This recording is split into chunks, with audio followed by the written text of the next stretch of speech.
Assalamualaikum warahmatullahi wabarakatuh. Kami dari kelompok 6 kelas KSNP 22B dengan anggota saya sendiri Nurul Putrian sebagai moderator dan Amanda Wanda Hamidah sebagai pemateri. Di sini kami akan menjelaskan Pancasila sebagai dasar pengembangan ilmu. Baik, yang pertama akan dijelaskan oleh Amanda. Baik, saya akan menjelaskan Pancasila sebagai dasar pengembangan ilmu. Konsep Pancasila sebagai dasar pengembangan ilmu. 1. Setiap ilmu pengetahuan dan teknologi yang dikembangkan di Indonesia tidak boleh bertentangan dengan nilai-nilai Pancasila. 2. Setiap iptek yang dikembangkan di Indonesia harus menyertakan nilai-nilai Pancasila sebagai faktor internal pengembangan iptek itu sendiri. 3. Nilai-nilai Pancasila berperan sebagai rambu normatif bagi pengembangan iptek Indonesia. 4. Setiap pengembangan iptek harus berakar dari budaya dan ideologi bangsa Indonesia. Urgensi Pancasila sebagai dasar pengembangan ilmu. 1. Kemajuan iptek mengakibatkan perubahan cara pandangan manusia tentang kehidupan. 2. Dampak negatif kemajuan iptek terhadap lingkungan hidup membahayakan kehidupan manusia di masa depan. 3. Perkembangan iptek negara-negara barat dengan politik global mengancam nilai-nilai bangsa Indonesia. Pentingnya Pancasila sebagai dasar pengembangan ilmu. Jadi ada 3 poin ya. 1. Kerusakan alam dan resiko untuk generasi mendatang yang ditimbulkan oleh iptek harus mendapat perhatian serius. Yang kedua, penjabaran sila-sila Pancasila sebagai dasar negara dapat menjadikan sarana pengontrol dan mengendalikan kemajuan iptek. Yang ketiga, nilai-nilai kehidupan lokal yang menjadi simbolik kehidupan berbagai daerah mulai digantikan dengan gaya hidup global. Selanjutnya, menggali sumber historis, sosiologis, dan politis tentang Pancasila sebagai dasar pengembangan ilmu.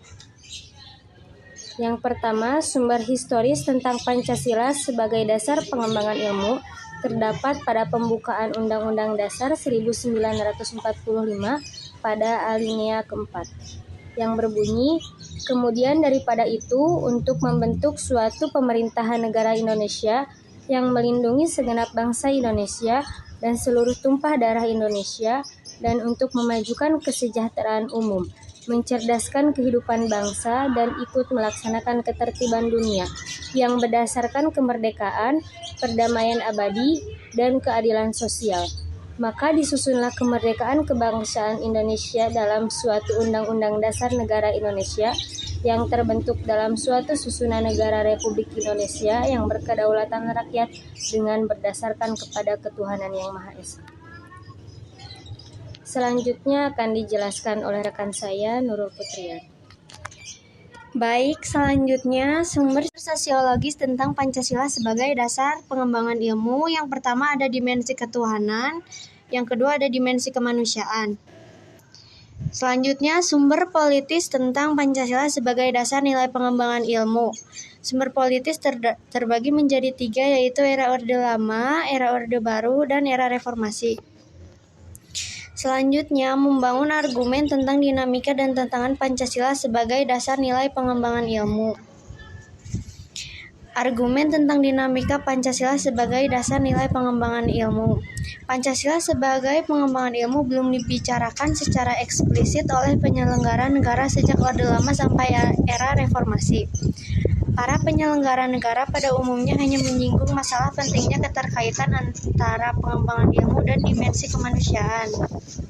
Selanjutnya, argumen tentang tantangan Pancasila sebagai dasar nilai pengembangan ilmu terbagi menjadi 4. Yang pertama ada kapitalisme, yang kedua ada globalisasi, yang ketiga ada konsumerisme, yang keempat ada pragmatisme. Selanjutnya mendeskripsikan esensi dan urgensi Pancasila sebagai dasar nilai pengembangan ilmu untuk masa depan. Esensi Pancasila sebagai dasar nilai pengembangan ilmu untuk masa depan. Yang pertama ada ketuhanan yang Maha Esa, 2 kemanusiaan yang adil dan beradab, 3 persatuan Indonesia, yang keempat kerakyatan yang dipimpin oleh hikmat kebijaksanaan dalam permusyawaratan perwakilan, dan yang terakhir ada keadilan sosial bagi seluruh rakyat Indonesia. Yang pertama, memberikan kesadaran bahwa manusia hidup di dunia ibarat sedang menempuh ujian dan hasil ujian akan menentukan kehidupan yang abadi di akhirat nanti. Lalu memberikan arahan baik bersifat universal maupun khas terhadap ilmuwan dan ahli teknik di Indonesia. Selanjutnya, memberikan landasan esensial bagi kelangsungan negara kesatuan Republik Indonesia. Yang keempat, memberikan arahan asa kerakyatan yang mengandung arti bahwa pembentukan negara Republik Indonesia ini adalah oleh dan untuk semua rakyat. Yang terakhir ada memberikan arahan agar selalu diusahakan tidak terjadinya jurang kesejahteraan di antara bangsa Indonesia. Selanjutnya ada urgensi Pancasila sebagai dasar nilai pengembangan ilmu untuk masa depan. Yang pertama, perkembangan ilmu pengetahuan dan teknologi dewasa ini tidak berakar pada nilai-nilai budaya bangsa Indonesia sendiri. Perkembangan iptek di Indonesia tidak benar-benar berakar dari Indonesia sehingga perkembangan iptek di Indonesia berorientasi pada negara barat.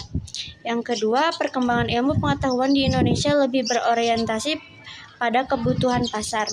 Perkembangan ilmu pengetahuan di Indonesia lebih berorientasi pada prodi-prodi pasar sehingga prodi-prodi yang laku keras di perguruan tinggi di Indonesia adalah prodi-prodi yang terserap oleh pasar. Selanjutnya yang ketiga ada pengembangan ilmu pengetahuan dan teknologi di Indonesia belum melibatkan masyarakat secara luas. Pengembangan ilmu pengetahuan dan teknologi di Indonesia belum melibatkan masyarakat luas sehingga hanya mensejahterakan kelompok elit yang mengembangkan ilmu. Lalu selanjutnya kesimpulan. Sepatutnya ditanamkan dasar-dasar nilai Pancasila dalam pengembangan iptek di Indonesia. Pantaslah Pancasila dijadikan pijakan dalam melangkah, karena telah diakui bahwa Pancasila merupakan ideologi bangsa Indonesia yang tak lekang oleh waktu. Sila-sila Pancasila harus menjadi sumber nilai, kerangka pikir, serta basis moralitas bagi pengembangan iptek, sehingga kedepannya segala pengembangan dan kemajuan iptek yang telah dicapai tidak salah arah dan tepat pada tujuan.